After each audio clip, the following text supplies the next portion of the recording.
한국은 이국종 교수를 제외하면 외과 의사가 없다던데요. 거기다 최근에 대통령이 의료증원 강행해서 의료가 무너진 건 모르시나요? 저 교수는 한국에 돈 받은 게 분명해. 어이 수업 중 떠들지 말고 질문은 끝나고 해주세요. 듣기 싫으면 당장 나가주세요. 의사 가운을 입고 있는 수백 명의 의대생들이 모인 대형 강당.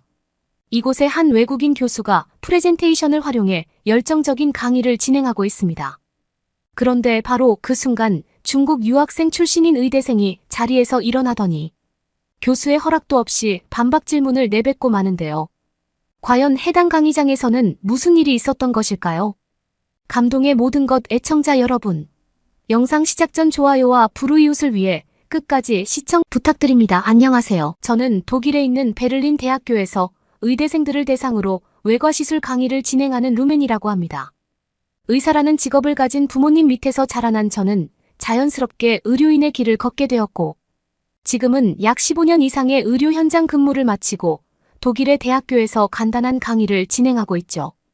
특히 제가 주로 진행하는 강의는 현재 독일에서는 상당히 독특한 한국의 의료기술이나 인프라를 집중적으로 다루는 강의이기에 약 10년 전부터 한국이라는 나라 자체의 인기가 급속도로 상승하게 된 이후에는 제 강의도 엄청난 인기를 끌게 되었습니다. 저 또한 한국이라는 나라가 가지고 있는 의료 자료를 찾다 보니 자연스럽게 한국 여행이나 그들의 생활 방식에 관심이 가게 되었고 정보를 찾아보면 찾아볼수록 의료 인프라의 세계적인 주도뿐만 아니라 살아가는 생활 자체의 편리함이 너무나 뛰어난 한국의 매력에 푹 빠지고 말았는데요. 그러던 어느 날 저는 독일의 한 대학교에서 강의를 진행하던 중 중국으로의 강의 범위를 확장시키는 엄청난 사건을 겪게 되었습니다. 그날의 강의는 평소 주로 다루던 한국의 의료기술이 아닌 실제 한국인들의 삶에 직접적으로 관여하는 편리한 의료 인프라에 대한 강의였고 그래서 그런지 학생들뿐만 아니라 외부 인원들도 다수 참석하는 그날의 중심 강의였는데요. 아직 한국을 경험해보지 못한 많은 학생들이 저에게 주로 질문을 하고는 합니다. 대체 제가 왜 한국에 대한 의료기술 강의나 의료 인프라에 대한 강의를 중점적으로 다루는지 말이죠. 물론 독일의 의료기술이 어떠한 부분에서는 세계적인 방향을 제시하고 기술을 발전해 나가고 있다는 사실은 확실합니다. 하지만 현재 대다수의 학생들은 한국이라는 나라 자체에 대해 전혀 모르고 있어요. 그리고 이러한 무지에 가까운 지식은 한국만이 가지고 있는 뛰어난 의료기술이나 의료 인프라에 대한 오해마저 불러일으킵니다. 학생들은 혹시 독일에서 생활하며 버스 정류장 근처나 대학교 도서관에 심지어는 지하철의 지하도에 병원이 운영되고 있는 모습을 본 적이 있나요? 아마 절대적으로 없을 것입니다. 많은 학생들은 굳이 왜 그런 곳에까지 병원을 설치해서 운영해야 되는지 질문을 건넬 수도 있겠죠. 이게 바로 한국이라는 나라가 가지고 있는 무서움입니다. 우리는 일상생활에서 꽤 많은 비상 상황을 겪게 됩니다. 하지만 현재의 독일인들은 지금 불편한 의료 인프라나 복지들을 겪고 있으면서도 그것을 전혀 개선시키려는 성장성을 보이지 않습니다. 그냥 지금의 이 불편한 현실에 안주하고 그저 6개월에서 1년에 걸친 병원 예약 기간을 거쳐 병원을 가면 된다고 생각하거든요. 하지만 한국인들은 절대적으로 독일인들과 다른 사고방식을 가지고 있습니다. 그들은 생활에서 아주 작은 불편함이라도 무조건 개선하려고 했고 이러한 아무렇지도 않은 사소한 동력이 현재 한국이라는 나라를 세계 최고의 나라로 성장시켰죠. 그 예시로 제가 한국에서 직접 겪은 일을 간단하게 설명하겠습니다. 저는 3개월에 한 번씩 한국에서 열리는 의료학술회에 참석하고는 하는데 그때마다 한국의 자연경관을 체험할 수 있는 여행 장소로 떠나고는 합니다. 하지만 그날 저는 꽤 높은 산을 등반하고 있었고 그러던 중 발을 헛디뎌 넘어지고 말았죠. 하산의 끝자락에 있었으니 다행이기는 했지만 주위에는 온통 산밖에 보이지 않았습니다. 그러던 중 저는 한 한국인 등산객의 도움을 받아 구급차를 탈 수 있었고 정확히 2분 만에 근처 병원에 들어갈 수 있었죠. 여기서 제가 굉장히 놀랐던 것은 외국인인 저조차 한국의 구급차를 이용할 수 있었다는 사실이며 병원에 들어가기까지 고작 2분밖에 걸리지 않았다는 사실입니다. 아무것도 아닌 것 같다고요. 만약 독일이었다면 상황이 어땠을까요? 독일은 구급차를 부르는 것 자체만으로 일단 고비용이 즉각적으로 부과되며 이미 구급차를 부르기 전 그들이 진행하는 여러 유선 서류 과정을 통과해야 합니다. 전혀 구급차로서의 효율성이 떨어지죠. 그리고 이렇게 도착한 구급차는 부상의 상태 정도와는 상관없이 엄청난 비용이 확정적으로 부과됩니다. 그리고 결국 현재 이러한 독일의 의료 문제점은 그 누구도 위급한 상황에서 오히려 구급차를 부르기를 두려워하는 황당한 상황을 만들어내고 있죠. 또한 현재 독일에서는 간단한 진료라도 보려면 몇 개월의 대기 시간은 이제 기본적으로 기다려야 합니다. 그만큼 병원이 부족한 문제도 있겠지만 진짜 문제는 현재의 의료 인프라, 부실 상황이 문제라는 사실을 인지하지 못하고 있다는 사실이죠. 하지만 한국은 전혀 다릅니다. 한국에서는 그 어떤 사람들이라도 동등하고 신속한 의료 지원을 받을 수 있고 부상의 단계에 따라 도심의 간단한 병원 진료부터 시작해 기술적인 대학병원까지 순차적으로 자신에게 맞는 진료를 즉각적으로 받아볼 수 있습니다. 그리고 이러한 시스템이 굉장히 잘 갖추어져 있죠. 특히 그들이 가지고 있는 의료보험 시스템은 현재 독일에서는 상상도 하지 못할 시스템입니다. 독일에서는 최소 30만 원 이상의 비용이 부과되는 것이 한국에서는 3만 원 정도로 정리되죠. 하지만 직접적인 의료기술의 수준은 오히려 한국이 더욱 월등합니다.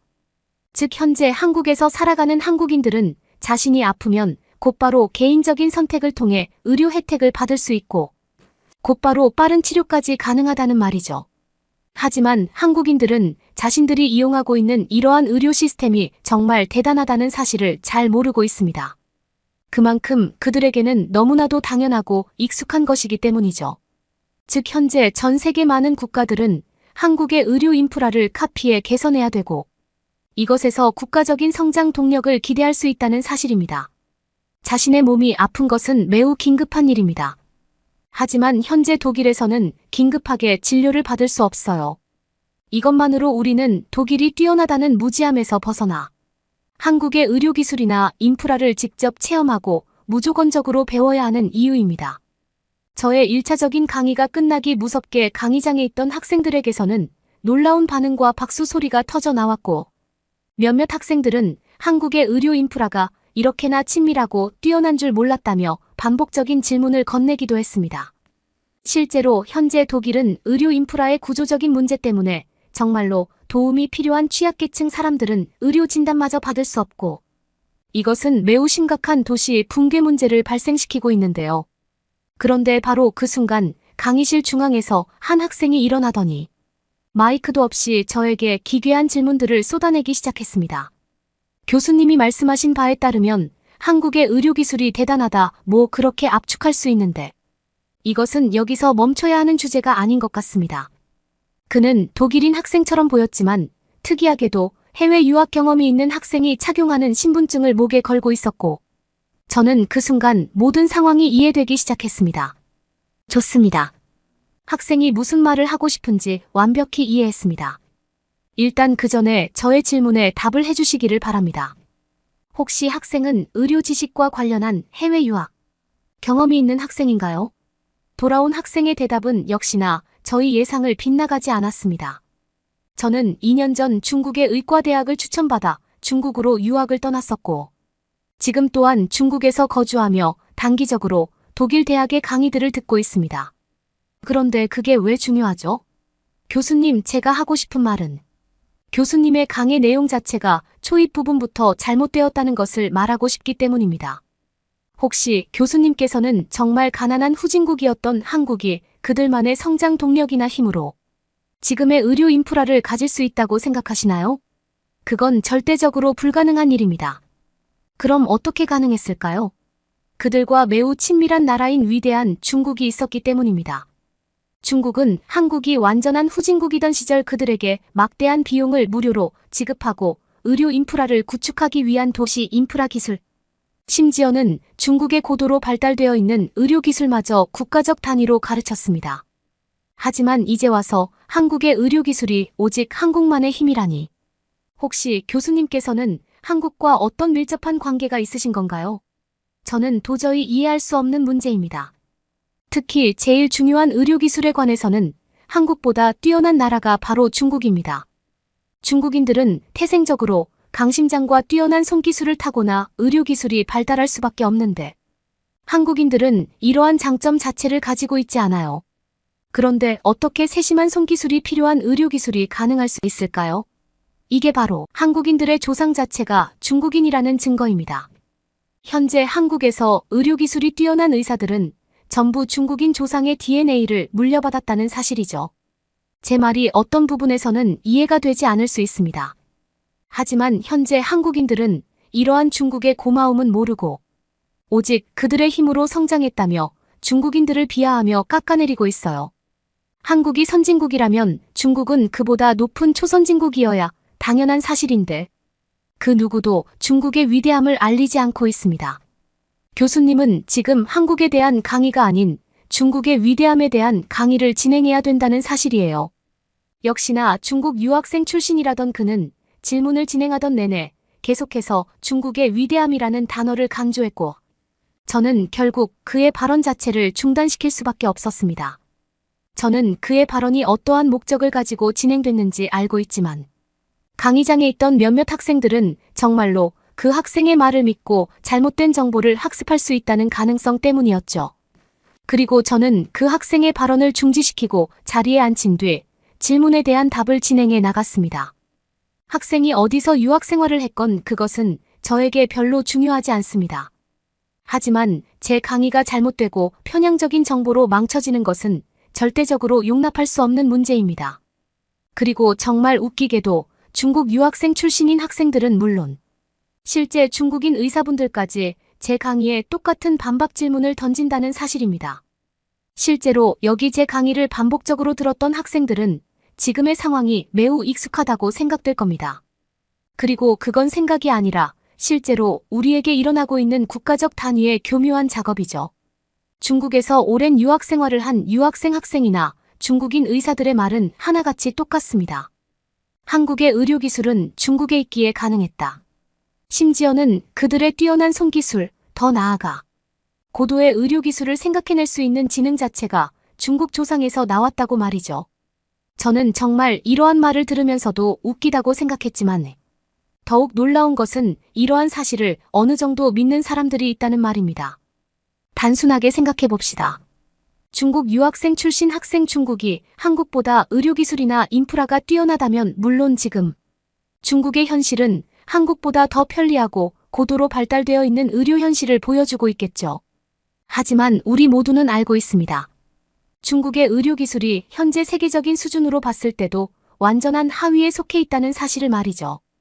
그들은 국가적 단위로 봤을 때도 1급 의료기관이 정말 현저하게 부족하고 제일 심각한 문제는 바로 의료기술의 극단적인 퇴화입니다. 심지어 현재 중국에서는 의사 자격증을 가진 의사에게 진료를 받는 것보다 그저 동네에서 민간요법을 가르치는 사람들을 더 신뢰하는 이상한 사회적 현상까지 나타나고 있죠. 그리고 이것이 바로 현재 중국의 위험한 민간요법인 기괴한 음식을 통한 건강 개선의 거짓 정보를 만들어냈습니다.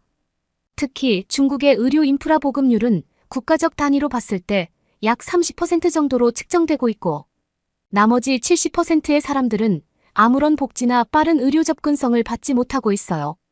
그리고 이러한 심각한 문제의 원인은 바로 중국 의사들의 이기심에 있습니다. 그들은 몇몇 고위직 중국 행정관리자들에게 높은 돈을 받고 그곳과 관련된 의료 인프라만 제공하고 있어요. 정말 영화 같지 않나요? 하지만 이것이 바로 중국의 심각한 현실입니다. 의료복지나 도움이 필요한 많은 중국인들은 도심 한복판에 있음에도 병원에서 의사들에 의해 쫓겨나고 있습니다. 진료비 그 이상의 상상을 초월하는 부가적인 뒷돈 비용을 지급하지 못하면 병원에서 쫓겨난다는 말입니다. 상황이 이렇다 보니 중국은 의료기술의 발전을 고민할 필요가 없어요. 굳이 그렇게 하지 않아도 소수의 고위직 사람들을 통해 의사들은 생존할 수 있으니까요. 그리고 중국은 현재 의료 인프라에 대한 문제만 있는 것이 아닙니다.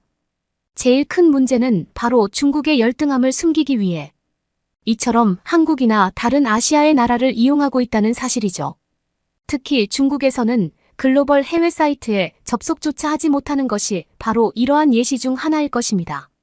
중국인들은 어렴풋이 의료 인프라에 어려움이 있다고 느끼지만 그들이 접하는 인터넷 매체에서는 그러한 정보를 전혀 찾아볼 수 없죠. 말 그대로 중국은 완전한 후진국의 중심 특징인 폐쇄성을 동시에 보이고 있습니다.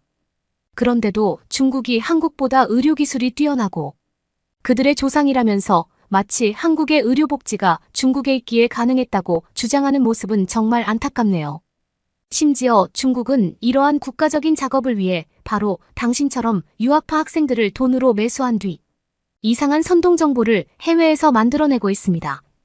단순한 소수 인원이 아닌 국가적 단위이며 실제로 중국은 인터넷상에서 이러한 작업을 하고 있다는 객관적 자료가 있기도 하죠. 다시 한번 말씀드리지만 현재 한국은 중국은커녕 독일조차 어깨를 나란히 할 수 없는 트렌드를 주도하는 미래지향적 선진국입니다.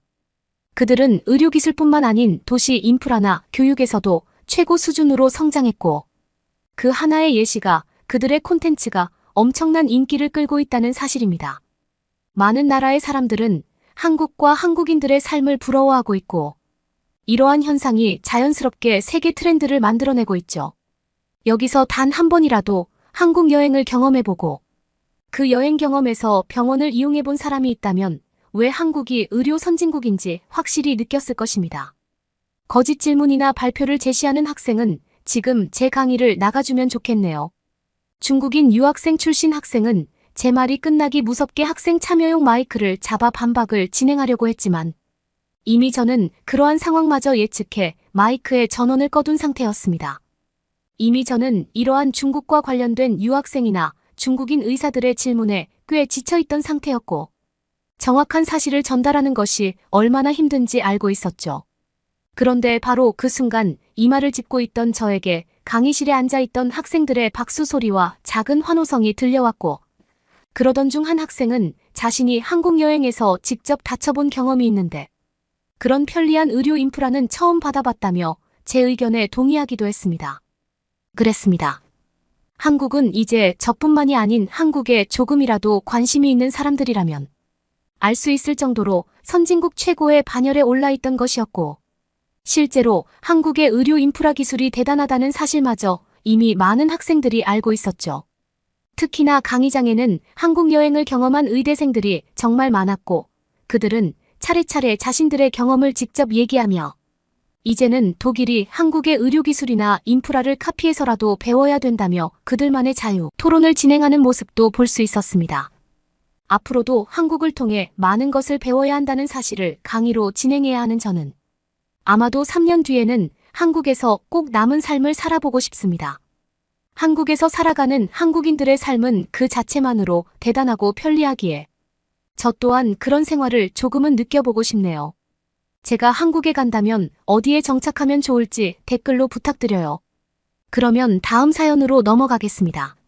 한국 사람들은 어떻게 이렇게 일할 수 있는 거죠? 한국 사람들이 먹는 수돗물에는 일을 열심히 하게 하는 약이라도 있나요? 벨기에인 승무원이 한국 사람들의 일에 대한 태도를 보면서 놀라고 있습니다.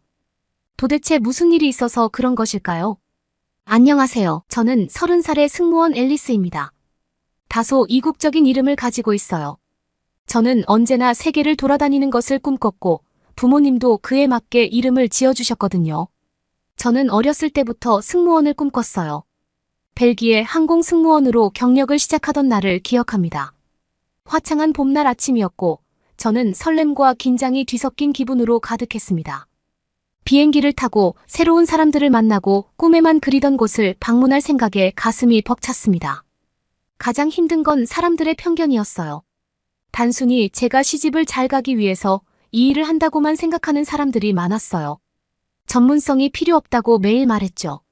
이 일이 단순히 35,000피트 상공에서 커피를 서빙하고 미소를 짓는 것 이상의 일이라는 것을 저는 거의 알지 못했습니다.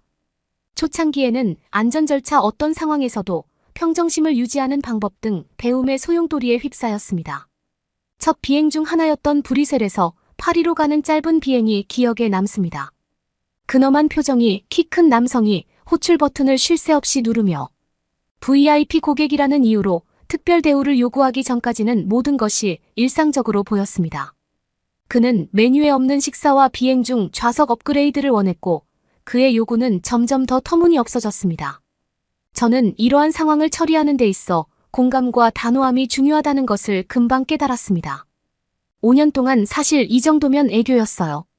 수년 동안 저는 응급 상황 심지어 가끔씩 수행원을 대동한 유명인 등 온갖 종류의 도전에 직면했습니다. 수행원들은 유명인이라는 이유로 다른 승객들의 불편을 강요하기도 했어요. 아마 항공법이 따로 없으면 기내에서는 매일같이 사고가 끊이지 않았을 거예요. 매번 비행은 예측할 수 없었고 그런 예측 불가능성은 일상이 되었습니다. 동료애와 독특한 경험에도 불구하고 근본적인 정체감이 있었습니다. 발이 땅에 거의 닿지 않는 하늘에서 승객에게 서비스를 제공하는 이 일이 제 적성에 맞는지 종종 의문이 들었습니다. 승무원이라는 직업의 화려함은 사라지고 일상이 반복되면서 불만이 커져만 갔습니다. 특히 젊은 세대 사이에서 제 직업에 대한 인식이 바뀌는 것을 느꼈습니다. 항공 아카데미를 방문했을 때 승무원이라는 직업을 우상화하는 예비 승무원들을 만났는데 그들의 눈빛은 제가 예전에 가졌던 것과 같은 설렘으로 가득 차 있었습니다. 그들은 에어프랑스 같은 유명 항공사에서 일하고 싶다고 말했지만 저희 항공사에 대해서는 거의 언급하지 않았습니다. 이 사실을 깨닫고 실망했습니다. 제가 다니는 항공사는 더 이상 자부심의 원천이 아닐까요? 그러던 중 아카데미에서 운명적인 날이 찾아왔습니다. 한 학생이 겸손한 어조로 다른 화려한 항공사를 제쳐두고 왜 국적 항공사에서 일하려고 하느냐고 물었습니다. 저는 깜짝 놀랐습니다. 그 질문은 단순히 항공사에 대한 질문이 아니라 제 일의 가치, 제 선택에 대한 도전이었기 때문입니다. 날카롭게 반박하고 싶었지만 프로페셔널리즘이 제 발목을 잡았습니다. 이 대화는 제 마음속엔 남아 인식과 현실 사이의 간극을 끊임없이 상기시켜 주었습니다. 제 자신의 선택에 의문을 품게 되었습니다. 내가 왜 아직 여기 있었을까? 단지 경제적 안정 때문이었을까요? 아니면 이 직업을 계속 유지해야 하는 이유가 더 있었을까요? 답은 뜻밖에도 나왔습니다. 휴가를 다녀올 수 있을 만큼 연차가 쌓였고 순간적으로 한국을 선택했습니다. 순전히 항공권 가격만 보고 결정한 것이었습니다. 이 여행이 제 인생의 전환점이 되어 새로운 관점을 제시하고 잃어버렸다고 생각했던 열정을 다시 불러일으킬 줄은 미처 몰랐습니다. 승무원으로서 여행을 계속하면서 하늘은 단순히 한 목적지에서 다른 목적지로 이동하는 통로가 아니라 독특한 도전과 예상치 못한 상황으로 가득한 그 자체의 세계라는 것을 깨닫기 시작했습니다. 특히 기억에 남는 비행이 하나 있습니다. 폭풍우가 몰아치던 날 저녁 브뤼셀에서 로마로 비행 중이었죠. 난기류가 우리를 강타하여 비행기가 심하게 흔들렸습니다. 승객들은 겁에 질려 울기도 하고 기도를 하기도 했습니다. 시간 속에서 혼자 여행하던 한 젊은 여성이 패닉에 빠졌습니다. 그녀는 두려움에 사로잡혀 과호흡을 하고 있었습니다. 저는 그녀 옆에 무릎을 꿇고 손을 잡고 부드러운 어조로 말하며 그녀를 진정시키려 노력했던 기억이 납니다. 이런 순간에 저는 우리의 역할이 단순히 식사를 제공하고 짐을 관리하는 것이 아니라는 것을 이때 저는 깨달았죠. 저희는 35,000피트 상공에서 기내에 탑승한 모든 사람의 안전과 안녕을 책임지는 관리인이었습니다. 하지만 저는 정말 지쳐 있었어요. 특히 가끔 승무원을 꿈꾸는 학생들을 위한 강연을 가게 되면 더 기분이 나빴습니다. 저는 일하면서 저희 항공사를 비판하는 학생들도 있었어요. 아직 입사를 한 것도 아니었으면서요. 심지어 질문을 하는 입장인데 어떻게 이럴 수가 있을까요? 모두가 에어프랑스 같은 더 큰 항공사만을 원했습니다. 좀 더 평범하지만 똑같이 부담스러운 일도 있었습니다. 장시간의 근무 계속되는 시차 가족과 떨어져 지내는 시간은 저를 더 힘들게 했어요. 세계 여행의 매력은 사라지고 현실적인 업무에 시달려야 했습니다. 희생이 그만한 가치가 있는지 의문이 들 때가 많았습니다. 하지만 유니폼을 벗을 생각을 할 때마다 동료들과 쌓은 유대감이 떠올랐습니다. 그들은 제게 두 번째 가족이었으며 하늘에서 생활하는 사람만이 이해할 수 있는 경험을 함께 나누었습니다. 30,000피트 상공에서 생일을 축하하고 개인적인 상실을 겪으며 서로를 위로하고 웃음과 눈물을 나눴습니다. 이러한 동료의 덕분에 가장 힘든 시기를 견뎌낼 수 있었습니다.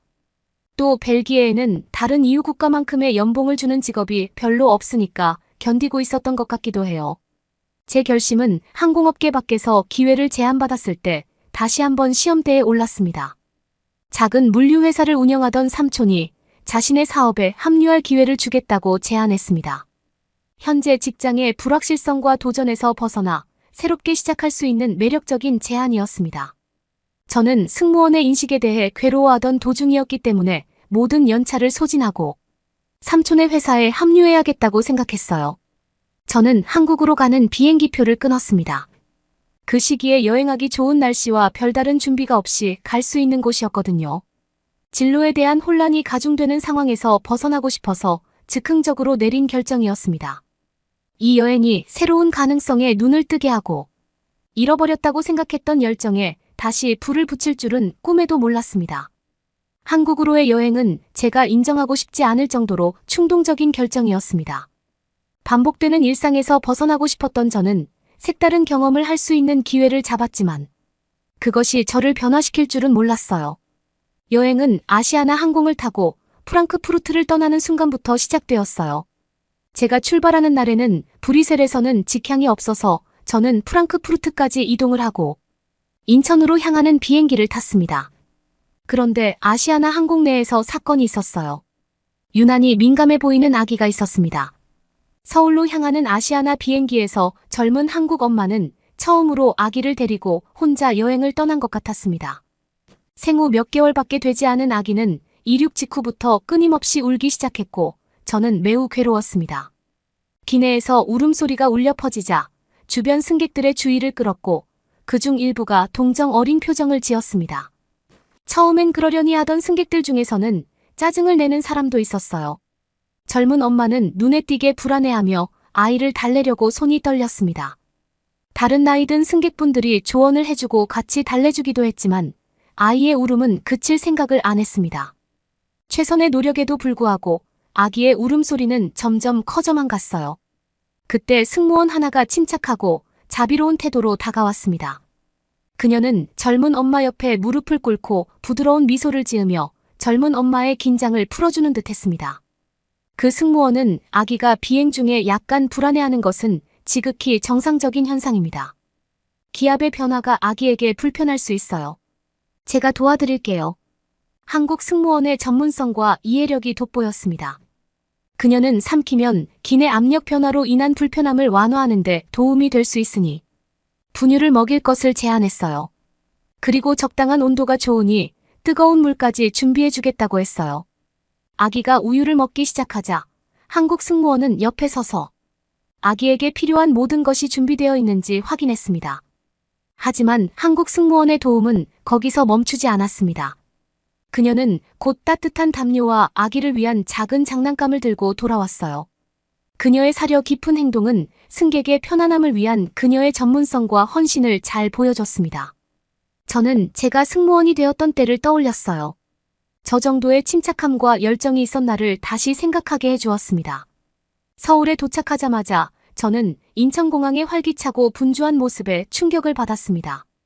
브뤼셀의 내성적인 분위기와는 극명한 대조를 이루며 신선한 충격을 주었습니다. 인천국제공항에 들어서자마자 저는 그 규모와 정교한 인프라에 감탄하지 않을 수 없었습니다. 터미널을 걷다 보니 공항 경험의 모든 측면에 기술이 얼마나 완벽하게 통합되어 있는지 놀랐습니다. 자동 체크인 키오스크는 사용자 친화적이어서 일반적으로 이 프로세스와 관련된 시간과 번거로움을 줄여주었습니다. 승무원이 되려고 여행의 두근거림이 다시 떠올렸어요. 모든 것에 지쳐있던 저에게 설레임을 안겨주었습니다. 효율성뿐만 아니라 기술의 직관적인 특성이 저에게 깊은 인상을 주었습니다. 모든 것이 승객의 편의를 염두에 두고 설계된 것 같았습니다. 가장 눈에 띄는 기능 중 하나는 스마트 수화물 처리 시스템이었습니다. 컨베이어 벨트 위에서 수화물이 사라지는 것을 보면서 공항의 첨단 추적 기술을 사용하여 수화물이 오류 없이 신속히 전달되도록 한다는 사실을 알게 되었습니다. 짐을 잃어버릴 걱정을 하지 않아도 된다는 생각에 큰 안도감을 느꼈습니다. 매일 짐을 잃어버렸다면서 저에게 화를 내던 손님들이 생각났어요. 한국에서는 그런 일이 없겠지라는 생각을 하게 되었습니다. 보안 검색대를 통과하면서 속도와 체계에 다시 한번 감탄했습니다. 보안 검색은 철저했지만 직원들은 전문성과 신속함으로 보안 검색을 처리해 다른 공항에서 경험했던 것보다 덜 거슬리고 시간도 덜 소요되는 느낌을 받았습니다. 공항 곳곳에 설치된 디지털 전광판도 제 눈길을 사로잡은 또 다른 요소였습니다. 이 전광판은 여러 언어로 실시간 정보를 제공하여 승객을 탑승 후 편의 시설 및 환승 항공편으로 효율적으로 안내했습니다. 전광판은 계속해서 바뀌면서 빠르게 정보 전달을 해주었어요. 심지어 그거 아세요? 인천공항은 모든 자리마다 휴대폰 충전을 할 수 있도록 되어 있었습니다. 충격적인 사실은 그런데도 불구하고 노숙자가 없다는 거였어요. 다른 나라의 공항들을 가보면 긴 환승 시간 때문에 노숙을 하는 사람들이 아니라 정말 노숙자들이 그곳에 살고 있는 경우가 많아요. 이것 때문에 공항이 수문의 시간을 운영하지 않는 곳도 있어요. 여행이 지칠 수 있다는 것을 이해하고 승객들이 쉬고 재충전할 수 있는 공간이 필요하다는 것을 반영한 것입니다.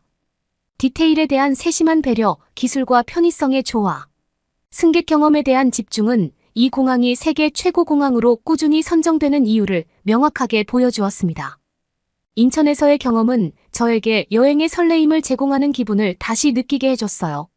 승객들에게 최고의 서비스를 제공해서 여행의 설레임을 상기시키는 일이 얼마나 가치 있는 것인지 다시 생각하게 해줬어요.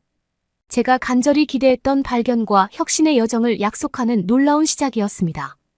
처음 며칠은 도시의 유적지와 현대적인 쇼핑몰을 둘러보고 다양한 한국 음식을 맛보며 보냈습니다. 기분 좋은 탈취였지만 진정한 깨달음은 도시 너머를 탐험하기 시작했을 때 찾아왔습니다. 한국을 여행하면서 저는 한국의 대중교통, 특히 철도 시스템의 효율성과 체계성에 놀랐습니다. 기차는 분 단위로 정시 운행되어 종종 지연되는 고국의 열차와는 극명한 대조를 이뤘습니다. 정시청뿐만 아니라 전체 시스템의 청결함과 승객들의 공공장소에 대한 존중도 인상적이었습니다. 저는 서울에서는 몇 번 비행을 해본 적이 있어서 이번 여행에서는 부산으로 향했습니다. 비행기를 탈까 했지만 공항보다 기차역이 더 가까워서 KTX를 타는 것을 선택했어요. 서울에서 부산까지 기차를 타고 이동하는 동안 승객들의 조용하고 질서 정연한 행동을 관찰했습니다. 집단적 책임감이 문화에 뿌리내린 것 같았습니다. 대중교통이 종종 혼란스럽고 소홀하게 느껴졌던 벨기에에서의 경험과는 사뭇 달랐습니다. 기차 자체도 놀라웠습니다. 좌석은 깨끗한 종이 커버로 덮여 있고 정기적으로 교체되는 등 관리가 잘 되어 있었습니다. 벨기에 열차에서는 볼 수 없었던 세심한 배려가 느껴졌습니다.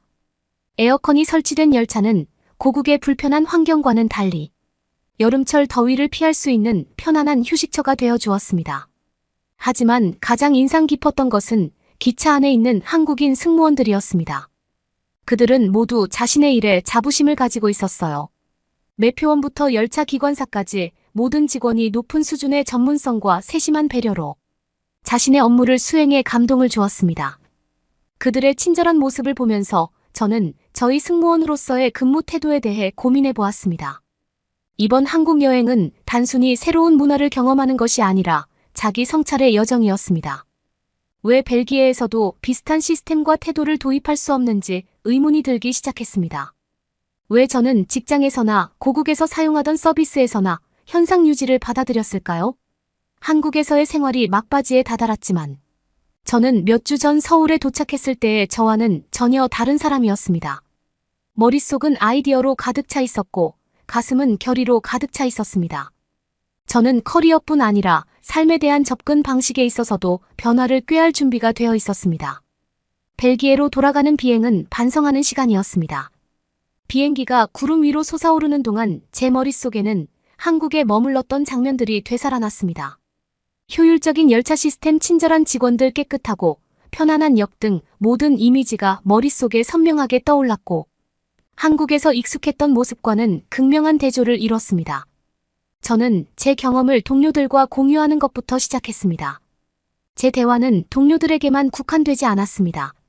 친구, 가족, 심지어 같은 비행기를 타는 승객들까지 제 이야기에 귀 기울여주는 사람이라면 누구와도 이런 이야기를 나누었습니다. 이야기를 나눌수록 더 나은 공공서비스에 대한 일반적인 열망과 함께 현 상황에 대한 체념도 있다는 것을 깨달았습니다. 뭔가 조치를 취해야겠다고 결심한 저는 조사를 시작했습니다. 한국 공항 시스템이 어떻게 관리되고 있는지, 교육 방식은 어떤지, 어떻게 높은 수준의 청결도와 효율성을 유지할 수 있는지 살펴봤죠. 더 많은 것을 배울수록 핵심은 시스템뿐만 아니라 사람들의 마음가짐에 있다는 것을 깨달았습니다. 저는 상사에게 제안을 하기로 결심했습니다. 쉽지 않은 일이었지만 시도해봐야 했죠. 제안서에는 고객 서비스에 초점을 맞춘 직원 교육에 대한 아이디어, 기내, 청결도 개선을 위한 제안, 심지어 승객의 피드백 시스템을 위한 파일럿 프로젝트까지 포함되어 있었습니다. 변화를 보고 싶었다면 제가 그 변화가 되어야 한다는 것을 깨달았죠. 저는 제 능력으로 할 수 있는 일부터 작게 시작했어요. 한국에서 존경하던 직원들처럼 승객의 요구에 더 많은 주의를 기울이고 이해심과 인내심을 가지려고 노력했으며 제 일에 더 큰 자부심을 가졌습니다. 동료들도 저의 변화를 알아차렸습니다. 몇몇은 영감을 받아 비슷한 접근 방식을 채택하기도 했고 회의적인 반응을 보이기도 했습니다. 하지만 저는 모든 큰 변화는 작은 발걸음에서 시작된다는 것을 알고 있었습니다. 그리고 이것이 제가 한국에서의 경험을 벨기에로 가져오는 첫걸음이었습니다. 벨기에로 돌아와 승무원으로 일상을 되찾았지만 새로운 목표의식을 갖게 되었습니다. 한국에서 배운 교훈은 단순히 추억으로만 남는 것이 아니라 제 일상과 업무의 변화를 가져오는 촉매제가 되었습니다. 가장 먼저 변화한 것은 승객과의 상호작용이었습니다. 저는 내 비행을 한국인의 서비스 정신을 업무에 접목할 수 있는 기회로 생각하기 시작했습니다. 즉, 표준 절차를 뛰어넘어 승객과 진정으로 소통하고 승객의 니즈를 파악하고 승객의 여행을 더욱 편안하게 만들어야 했습니다. 제 접근 방식의 변화는 눈에 띄지 않았습니다. 승객들은 세심한 서비스와 쾌적한 분위기에 주목하며 긍정적인 피드백을 남기기 시작했습니다. 제 동료들도 제가 바꾼 변화에 관심을 보이기 시작했습니다. 일부는 실용적인 측면에 대해 궁금해했고 다른 일부는 그 인면의 철학에 더 관심을 보였습니다. 한국에서 관찰한 공공장소에 대한 공동체의 존중에서 영감을 받아 작지만 의미 있는 변화를 시작했습니다. 저는 팀원들에게 기내에서 더 높은 수준의 청결과 질서를 유지하도록 독려했습니다. 기내식 제공 방식과 쓰레기 관리 방법 등 세세한 부분까지 주의를 기울이기 시작했습니다. 이러한 변화는 사소한 것이었지만 전반적인 승객 경험에 눈에 띄는 변화를 가져왔습니다. 하지만 이러한 변화의 시도가 모두 환영받지는 못했습니다. 일부 동료들은 이러한 노력이 불필요하거나 시간이 너무 많이 걸린다고 생각하며 저항했습니다. 결국 변화는 종종 회의론에 부딪히기 마련이니 그들의 관점을 이해했습니다. 하지만 저는 아주 작은 긍정적인 변화라도 노력할 만한 가치가 있다고 믿으며 끈질기게 노력했습니다. 놀랍고 기쁘게도 제가 수정한 제안은 더 긍정적인 반응을 얻었습니다. 제 상사들은 승객들의 피드백과 우리 팀의 개선된 성과에 깊은 인상을 받았습니다. 상사들은 고객 서비스 교육을 강화하기 위한 파일럿 프로젝트부터 시작하여 제가 제안한 몇 가지 사항을 검토하기로 동의했습니다. 이러한 발전은 저뿐만 아니라 더 나은 서비스를 제공할 수 있다고 믿었던 모든 사람의 승리처럼 느껴졌습니다. 제가 한국에서 동경했던 효율성과 존중을 벨기에의 제 직장에 도입하기 위한 한 걸음이었죠. 제가 목소리를 높이고 눈에 띄는 활동을 하다 보니 동료들은 물론 승객들의 태도에도 변화가 생겼습니다. 양질의 서비스와 즐거운 여행 경험의 중요성에 대한 인식이 높아졌습니다. 처음에는 회의적이었던 상사들도 우수성과 존중의 문화를 조성하는 것이 가치를 깨닫기 시작했습니다. 하지만 그 여정에 어려움이 없는 것은 아니었습니다. 변화는 느린 과정이고 좌절과 실망의 순간도 있었습니다. 하지만 이러한 어려움은 제 결심을 더욱 굳건히 할 뿐이었습니다. 한국철도 직원들과 아시아나 항공에서 멋진 열정을 보여준 승무원의 헌신과 업무에 대한 자부심을 기억하며 계속 전진할 수 있었습니다. 이 여정에서 가장 보람 있었던 점은 이러한 변화가 다른 사람들에게 미치는 영향을 목격하는 것이었습니다. 한때 변화에 저항하던 동료들이 변화를 지지하는 사람이 되었습니다. 승객들은 개선 사항을 알아차리고 고마워하기 시작했으며 종종 긍정적인 피드백을 남겼습니다. 이러한 피드백은 제가 애초에 이 여정을 시작한 이유를 다시금 일깨워 주었습니다. 이 여정을 되돌아보니 가장 큰 변화는 제 안에 있었다는 것을 깨달았습니다. 한국 여행은 단순한 육체적 여행이 아니라 개인적 직업적 성장의 여정이었습니다. 관찰의 힘 공감의 중요성 한 사람이 변화를 불러일으킬 수 있는 영향력을 배웠습니다. 그러면 다음 사연으로 넘어가겠습니다. 집에 가고 싶어. 한국 왜 이렇게 더러워? 우리는 돈이 없는 것도 아닌데 이딴 바닥에서 어떻게 자라는 거야? 한국 숙소 주인 앞에서 태국에서 온 여학생이 소리를 지르고 있습니다. 엄마는 그 옆에서 어쩔 줄 몰라 하고 있고요. 도대체 왜 바닥에서 자야 할 일이 생긴 걸까요? 안녕하세요. 저는 태국에서 전업주부로 살고 있는 퐁드팍이라고 합니다. 저는 중학생 된 딸 샤니가 있는데요. 딸이 고등학교에 입학하기 전에 장기 여행을 떠날 시간이 생겨서 함께 하기로 했어요. 아쉽게도 남편은 회사 일 때문에 같이 오지 못했지만 기왕 가는 김에 잘 갔다 오라면서 여행 자금을 많이 주었어요. 기왕 아시아에 길게 가는 김에 최대한 많은 나라를 보고 올 참이었어요. 일단 일본에서 일주일을 보내고 한국에서 나머지 일주일을 보낼 생각이었습니다. 일본에서의 여행지는 요코하마였어요.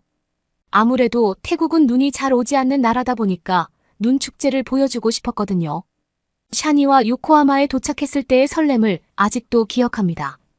눈으로 뒤덮인 도시는 태국의 고향과는 극명한 대조를 이뤘습니다. 유명한 눈 축제를 경험할 수 있다는 설렘이 가득했습니다. 수제 조명으로 반짝이는 눈 덮인 거리와의 첫 만남은 환상적이었습니다. 요코하마가 자랑하는 정교한 눈 조각과 활기찬 축제를 탐험하고 싶었습니다. 하지만 마법 같은 순간도 잠시 현실의 냉혹한 벽에 부딪혔습니다. 언어 장벽이 예기치 않게 우르를 덮쳤습니다. 영어가 거의 통하지 않는 택시 기사들과 의사소통을 하려니 답답하기만 했습니다. 공항에서 출발하는 여정 내내 계기판의 금액은 계속 올라가고 차는 폭설 속에서 거의 움직이지 않았어요. 눈이 많이 내리는 도시에서 왜 교통 시스템이 전혀 준비되지 않은 것처럼 보이는지 이해할 수 없었습니다. 택시 요금 인상은 우리의 무언의 불만에 대한 무언의 질책처럼 느껴졌습니다. 조금 당황스러웠습니다. 요코하마는 애초에 눈이 많이 내리는 동네인 걸로 아는데 왜 이렇게 눈이 온다고 모든 인프라가 중단되는지 의아했어요. 첨단 기술로 유명한 일본이 왜 이런 기상조건에 더 잘 대비하지 않는지 의문을 품을 수밖에 없었습니다. 호텔에서 택시가 왜 이렇게 늦게 가냐고 물었더니 호텔 주인은 화를 냈습니다. 일본을 모욕하지 말라고 하면서요. 어떤 나라든지 간에 이만큼의 눈이 오면 당연히 차가 움직이지 못한다고 했어요. 도리어 이 겨울에 이걸 예상하지 못한 저를 욕하더라고요. 전 정말 황당했어요. 마음을 달래주어야 할 온천이 오히려 불편하게 느껴졌습니다. 따뜻한 물에 몸을 담그자 점점 더 많은 현지인들이 신기하게도 우리 일행, 특히 샤니에게 집중하는 것 같았습니다. 처음엔 저희만 있었는데 점점 더 많은 일본 사람들이 들어왔어요. 그런데 처음에는 기분 좋아 딸이 표정이 점점 안 좋아졌어요. 사람들이 알고 보니 서양인의 몸매를 힐끗힐끗 보고 있었던 거였어요. 대놓고 와서 물어보는 사람은 없었지만 중학생의 몸매를 보는 건 좀 아니라고 생각했죠. 그들의 시선이 거슬리는 듯해서 우리는 자의식적으로 불안해졌습니다. 미처 예상하지 못했던 문화적 뉘앙스였고 우리 스스로가 노출되고 취약한 존재로 느껴졌습니다. 마지막은 호텔에서의 결제 문제였습니다. 카드 결제가 거부될 줄은 전혀 예상하지 못했습니다. 호텔 주인이 카드 기계와 씨름하는 모습 가장 기분이 나빴던 건 결제를 할 때였는데요. 카드 결제가 안 된다고 말했어요. 저는 호텔이 카드 결제가 안 되는 곳이 어디냐고 항의했습니다. 그만한 현금을 준비해 오지는 않았거든요. 주인은 카드 결제기가 이상하다고 했어요. 미안하다고 사과했지만 아무리 결제를 해도 결제가 되지 않았어요. 카드 결제기를 고칠 수는 있지만 고치려면 다음 날은 되어야 한다고 하더라고요. 저는 결제 어플로 결제를 해주겠다고 했지만 주인은 거의 알아듣지 못했어요. 자기네는 기계는 잘 못 다룬다고 하면서요. 저는 황당했어요. 기계를 못 다루니까 본인들의 방식으로만 결제를 하라고 한 거잖아요. 결국 시간이 촉박했던 저는 ATM 기기를 찾아서 돈을 뽑아올 수밖에 없었어요. 정말 기분이 나빴습니다. 눈을 보고 싶었던 거면 차라리 아이슬란드로 갈 걸 그랬어요. 거기는 오로라라도 볼 수 있는데 말이에요. 일본에서의 경험에 실망한 딸은 눈만 신기하고 정말 기분이 나쁘다고 했어요. 다음 날은 크리스마스 트리와 가게를 보러 가는 투어를 갔는데요. 처음에는 정말 신기했습니다. 태국에는 없는 풍경들이었으니까요. 그런데 조금 의문이었어요. 모든 투어가 다 비용이 드는 곳이었어요.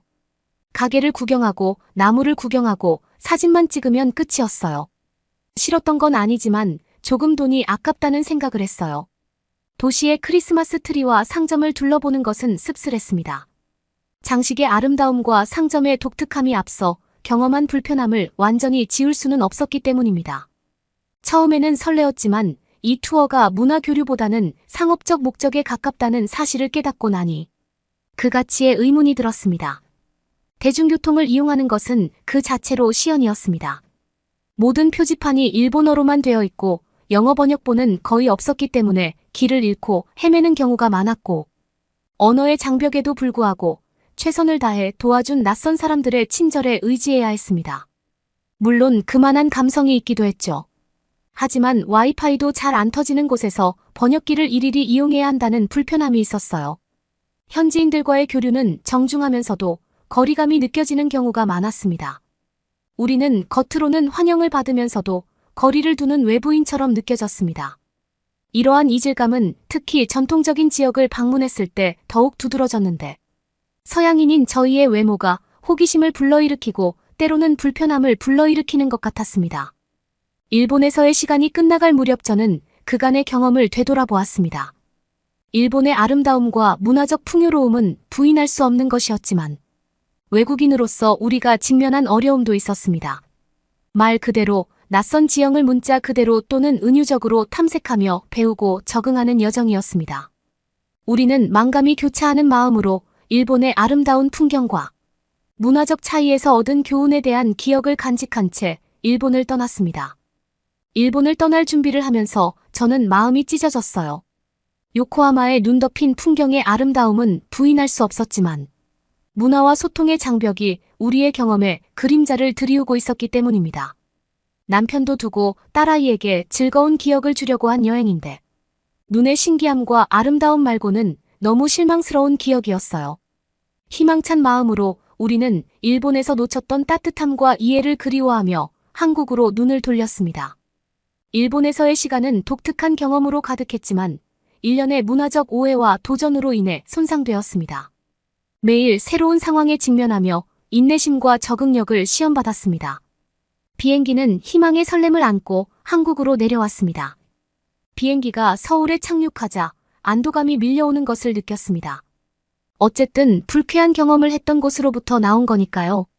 공항에 들어서는 순간부터 그 차이를 느낄 수 있었습니다. 직원들은 따뜻한 미소와 기꺼이 도와주려는 열정으로 우리를 맞이했습니다. 직원들의 능숙한 영어 실력은 의사소통을 더욱 원활하게 하고 안심할 수 있게 하는 반가운 변화였습니다. 하지만 저희를 진정으로 놀라게 한 것은 악천후로 인해 발이 묶인 승객들에게 무료로 숙소를 제공하겠다는 제스처였습니다. 이러한 공감과 효율성은 일본에서의 경험과는 완전히 대조적이었습니다.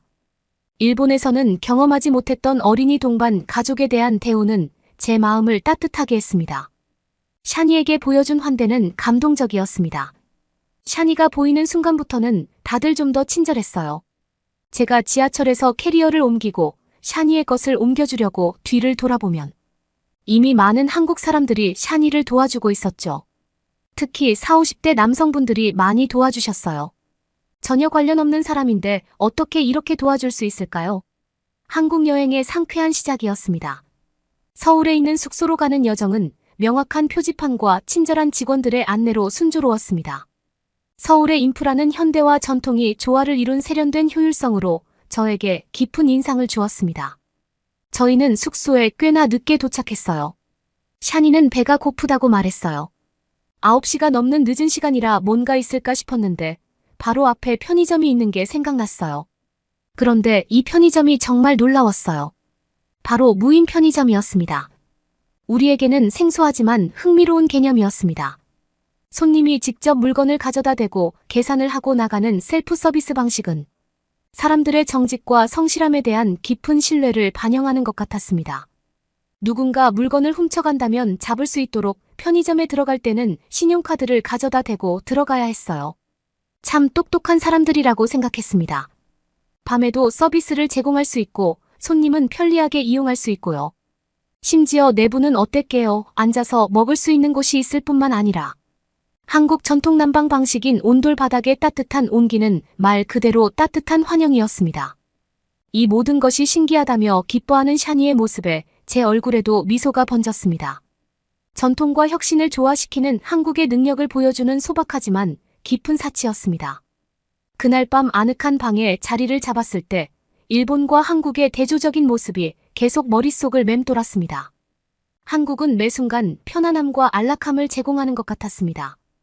깨달음을 얻을 수 있는 여행의 시작이었습니다.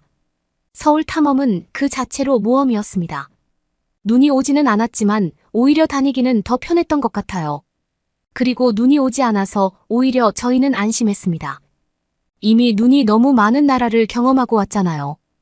혹시나 서울도 눈이 오면 모든 것이 마비될까봐 걱정이 되었어요.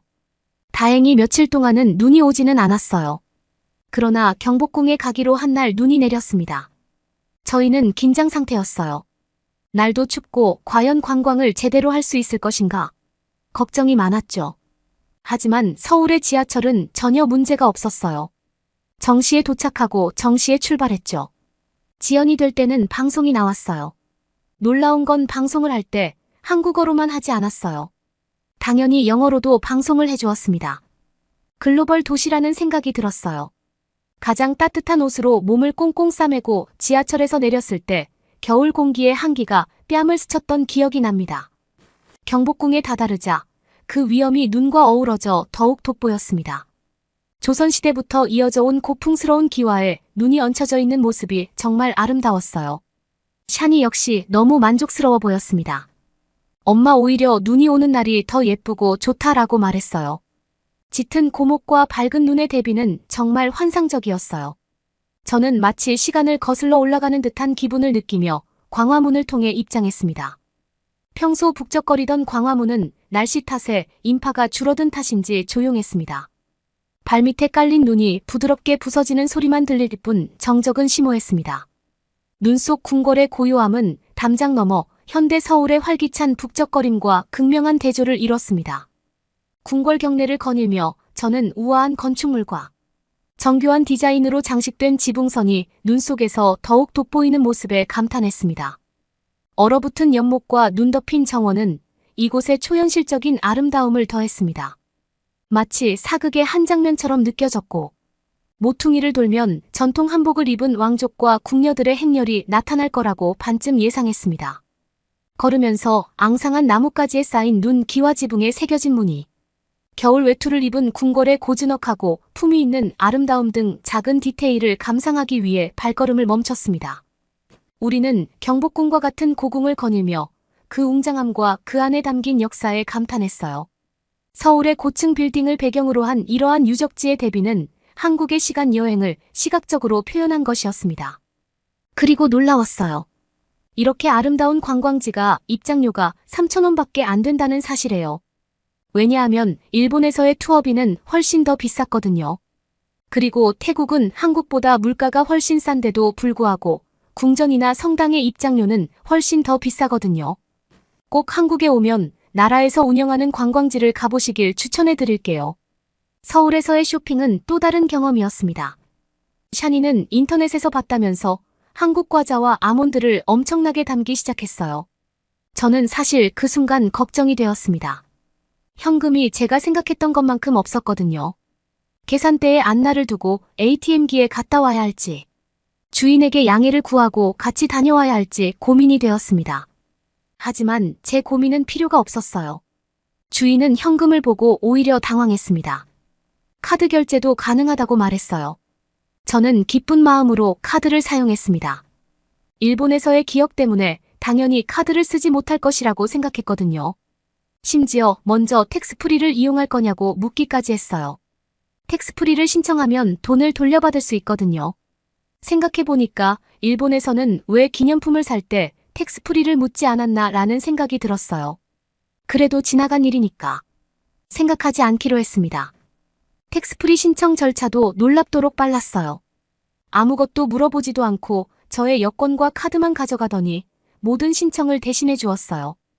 일본에서 기계가 망가져서 아무것도 할 수 없었던 상황과는 차원이 달랐습니다. 가장 기억에 남는 경험 중 하나는 전통 한옥마을을 방문한 것이었습니다.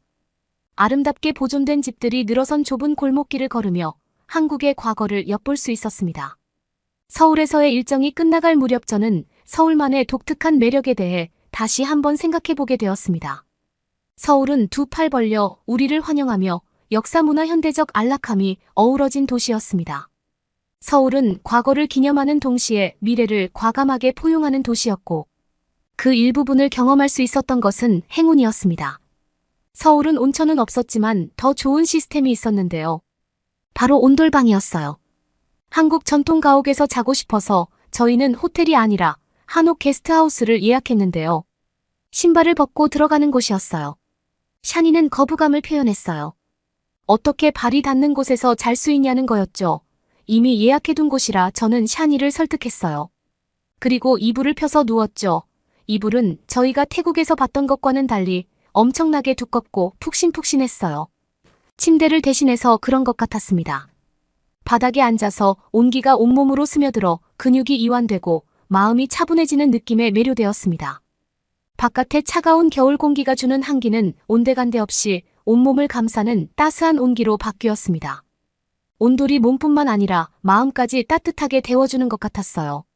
누우니 온기가 더 크게 느껴졌습니다. 온돌의 온기가 마치 포근하게 안아주는 것 같은 편안함이 느껴졌습니다. 온돌방에 머무는 시간이 길어질수록 한국의 전통, 난방 방식이 왜 그토록 소중하게 여겨졌는지 이해하게 되었습니다. 온돌은 단순히 공간을 따뜻하게 데우는 수단이 아니라 사람들을 하나로 모으고 편안하게 쉴 수 있는 따뜻하고 매력적인 환경을 조성하는 수단이었기 때문입니다. 그날 밤 따뜻한 아랫목에 이불을 덮고 몸을 웅크리고 있을 때 저는 깊은 감사함을 느꼈습니다. 온돌은 저에게 육체적 따뜻함뿐만 아니라 독특하고 기억에 남는 문화적 경험을 제공했습니다. 다음 날 정말 일어나기가 싫었어요. 너무 따뜻하고 개운하게 잠이 들었거든요. 밖은 그렇게나 추웠는데 말이에요. 얼굴과는 다르게 이불 속이 따뜻해서 정말 일어나고 싶지가 않았어요. 샤니에게도 물어보니까 샤니도 마찬가지라고 했죠. 저희는 한참이나 이불 속에 있었어요. 게스트하우스 주인분에게 이 얘기를 했더니 온돌 덕분이라고 말해주셨어요. 그리고 오늘 밤에는 귤이란 한국 과일을 넣어줄 테니까 이불 속에서 귤을 까먹으라고 하셨어요. 정말 맛있을 거라고 하면서요. 저희는 밤에 정말로 그렇게 했습니다. 어땠냐고요? 완벽했습니다. 관광을 하지 않는데도 행복했어요. 한국에서 우리는 온돌방보다 더 따뜻한 것을 찾았어요. 그것은 바로 사람들의 따뜻한 문화를 기꺼이 공유하려는 의지 낯선 이방인에 대한 개방성이었습니다. 우리가 받은 환대 샤니에게 보여준 친절 그리고 우리가 맺은 우정은 이번 여행의 진정한 하이라이트였습니다. 태국으로 돌아갈 준비를 하며 짐을 꾸릴 때 우리는 기념품보다 더 많은 것을 가지고 돌아갔습니다. 우리는 이야기와 추억 그리고 문화의 다양성에 대한 더 깊은 감사를 가지고 돌아갔습니다. 아름다움과 복잡성을 동시에 지닌 일본은 우리에게 회복력을 가르쳐 주었습니다. 한국은 따뜻함과 혁신으로 환대의 힘과 전통을 포용하는 동시에 미래를 내다보는 아름다움을 보여주었습니다. 집으로 돌아가는 비행기에 몸을 싣는 순간 저는 여행이 떠오르는 듯 눈을 반짝이는 샤니를 바라보았습니다. 우리는 집으로 돌아갔지만 예전과 같지 않았습니다. 저희는 못해본 게 너무 많았어요. 샤니는 이 정도 되는 나라면 꼭 여름에도 다시 와봐야 한다면서 다음에 서울에 와서 할 것들을 벌써 계획했어요. 아빠를 데리고 꼭 오자고 했죠. 고등학교를 졸업하면 꼭 자기를 데리고 와야 한다고 말했어요. 여러분은 어떻게 보셨나요? 응원과 격려의 한마디씩을 댓글로 남겨주시기 바랍니다. 사연자분들께 전달해드리겠습니다. 실제 사연 제보를 받고 있습니다. 채택되신 분께는 작은 선물도 보내드리고 있습니다. 저희의 사연이 여러분의 하루에 작은 힘이 될 수 있었으면 좋겠습니다. 감동적인 사연을 주변 분들과 이야기 나눠보세요. 더욱더 좋은 영상으로 다시 찾아뵙겠습니다.